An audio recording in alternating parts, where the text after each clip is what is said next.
Morning students, myself Neetu Agrawal. जैसे कि हमने लास्ट वीडियो में चैप्टर नंबर 6 डिसोल्यूशन स्टार्ट किया था, उसके बारे में मैंने आपको बताया था कि डिसोल्यूशन का मतलब क्या होता है।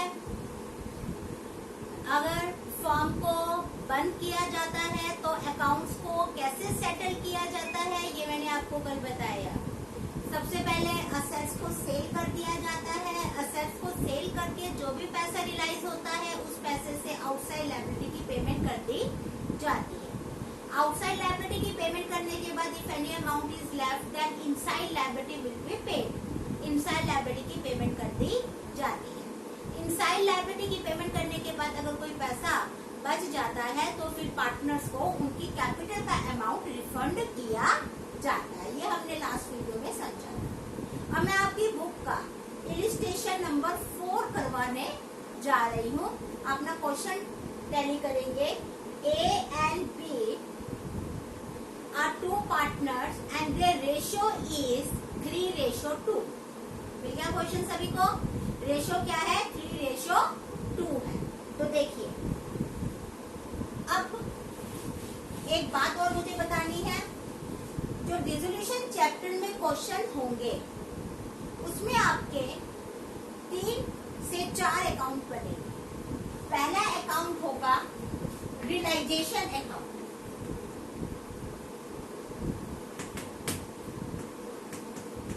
ठीक है, सबसे पहला अकाउंट जो आपका बनेगा वो बनेगा रियलाइजेशन अकाउंट।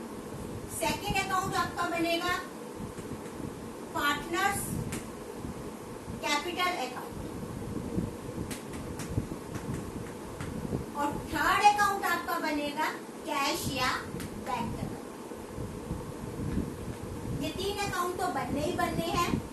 कई बार रियलाइजेशन अकाउंट के बाद हम पार्टनर्स लोन अकाउंट भी बना देते हैं।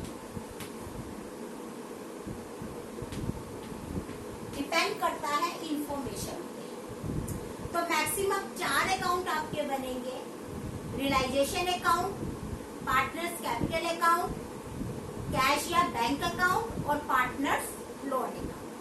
तो मैं 1 बाय 1 इन अकाउंट्स को समझाऊंगी भी। आपके लिए जो नया है वो है realisation account. Partners capital account के बारे में तो आप जानते हो, कैश और बैंक अकाउंट भी आप जानते हो।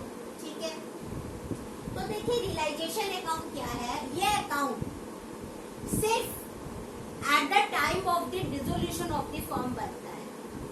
कब बनता है? At the time of the dissolution of the firm. देखिए, मैं इसका परफॉर्मा आपको समझाती हूँ।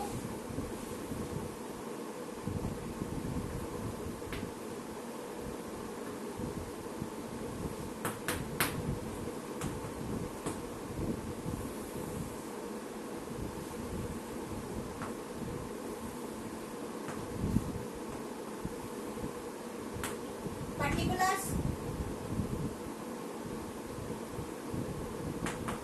amount, particulars, amount, right?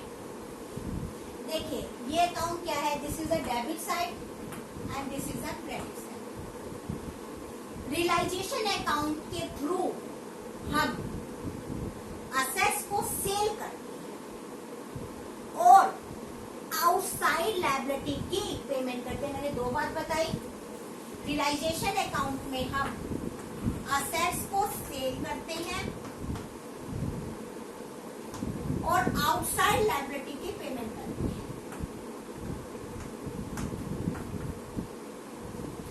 इस अकाउंट में हम असेट्स को सेल करेंगे और जो बाहर के लेने वाले हैं उनकी पेमेंट करेंगे। समझ में आई 2 बातें? ठीक है, तो देखो ये अकाउंट बनता कैसे है। हमारे पास जितनी भी असेट्स होंगी वो सारी की सारी असेट्स हम यहाँ ट्रांसफर कर देंगे डेबिट साइड। जितनी भी हमारी बैलेंस शीट, आपको बैलेंस शीट दे रखी होगी क्वेश्चन में। क्वेश्चन में जो बैलेंस शीट है, बैलेंस शीट में असेट साइड पर जितनी भी असेट्स आपको दे रखी है, like land, machinery, furniture, building, आप सभी असेट्स को इधर ट्रांसफर कर देंगे। लैंड बिल्डिंग, फर्नीचर, जितनी भी असेट्स, बस कैश को छोड़ के, कैश और बैंक बैलेंस को छोड़ के जितनी भी असेट्स होंगी उन सबको हम यहाँ पर ट्रांसफर कर देंगे। क्लियर हो गई बात? अब दूसरी बात, जितनी भी आउटसाइड लायबिलिटीज होंगी बाय क्रेडिटर्स, उसको हम क्रेडिट साइड पे ट्रांसफर करेंगे। बाय बिल्स पेबल, ठीक है, बैंक लोन,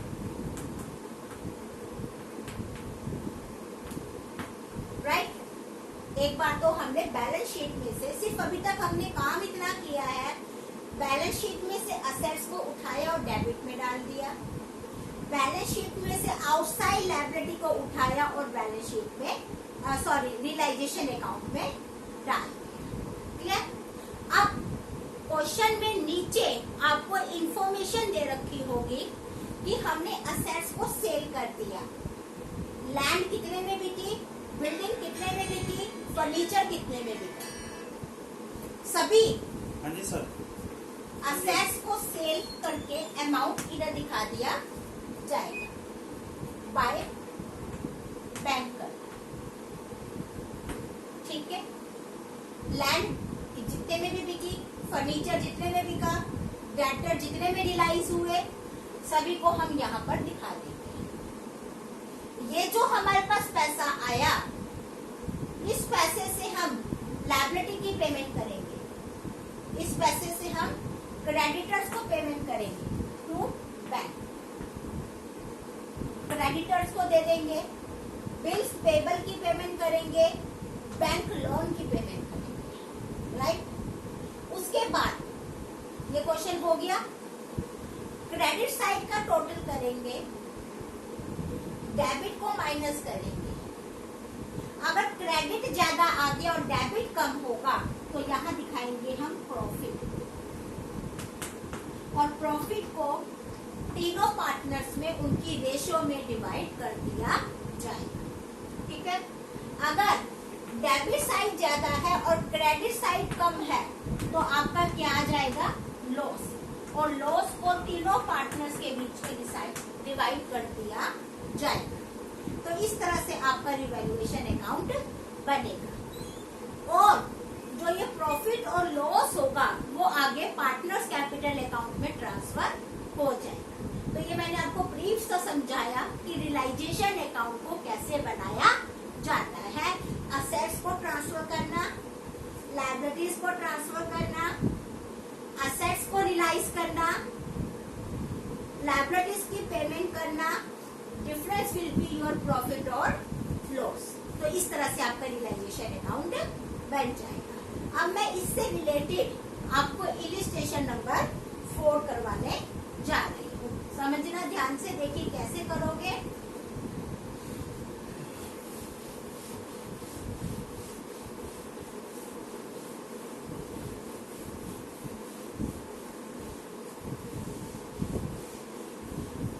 देखिए, आप 3 अकाउंट बनाएंगे एक साथ, रियलाइजेशन अकाउंट,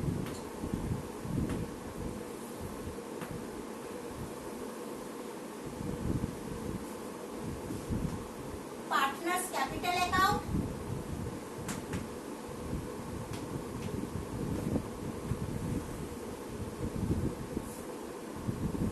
दो पार्टनर्स हैं ए बी, दो पार्टनर्स हैं ए बी, और बैंक अकाउंट, राइट।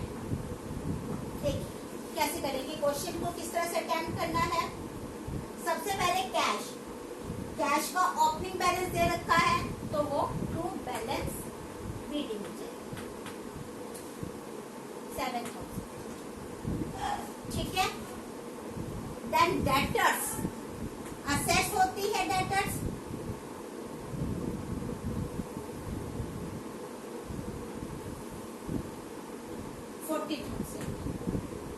और जो प्रोविजन है उसको हम क्रेडिट साइड पे दिखाते हैं 1800।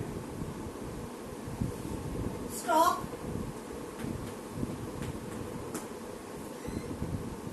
5480। Machinery 40,000। Land and building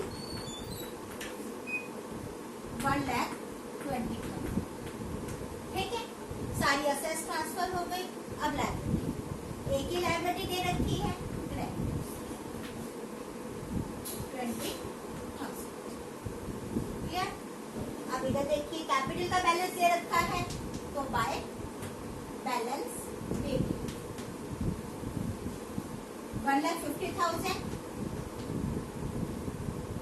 and 90। ठीक है। अब नीचे देखिए स्टॉक रियलाइज हुआ है 45,000 का। Machinery 20% less than the book value, that 35,000। Land and building 30,000 more than the book value. ठीक है, तो अब देखिए कैसे करोगे। बाय बैंक आपका स्टॉक रियलाइज हुआ 45,000। मशीनरी 40,000 का 20% लेस कर देंगे 8,000। 32,000 की मशीनरी आ जाएगी।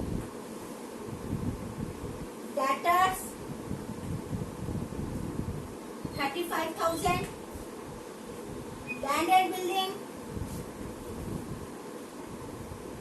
30,000 मोर 1,50,000। इन सबका टोटल करके बाहर लिख दीजिए और इन सबका जो टोटल आएगा वो क्या आएगा 26,200। नाउ अब हम बात, हमारे पास पैसा आ गया। हमें लायबिलिटीज की पेमेंट करनी है, क्रेडिटर्स की पेमेंट करनी है। Creditors agreed to accept 2% less. Creditor कहते हैं कि हमें 2% कम पैसा दे दीजिए, तो टू बैंक क्रेडिटर्स 20,000 के क्रेडिटर है, 2% लेस कर दीजिए, 400 लेस हो गया तो 19670। ठीक है जी, तो ये क्रेडिटर्स का अमाउंट आ गया।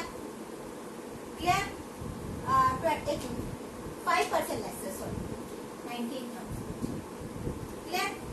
एक्सपेंसेस और रियलाइजेशन, असेट्स को बेचने में फर्म के कुछ एक्सपेंस हुए हैं जिन्हें क्या बोला जाता है एक्सपेंसेस और रियलाइजेशन।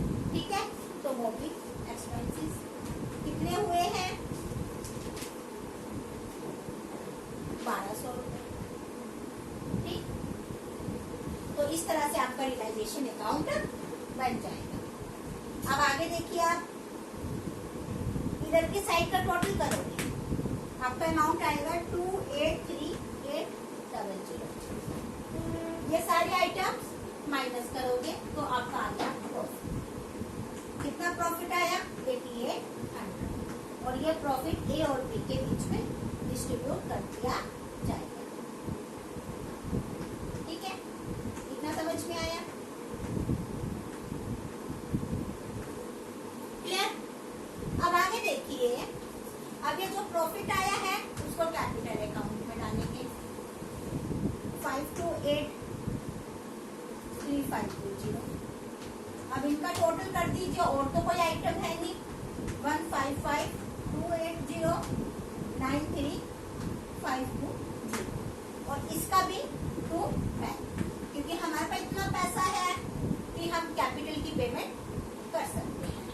एक को 155,280 की पेमेंट कर दी, 93,520 की पेमेंट भी हो गई। अब बैंक अकाउंट देखिए, पैसा आया इधर, पैसा गया इधर। पैसा कहाँ से आया, असेट्स को सेल करके टू रियलाइजेशन। पैसा गया लायबिलिटीज की पेमेंट में 19,000 और 1,200 बाय रियलाइजेशन।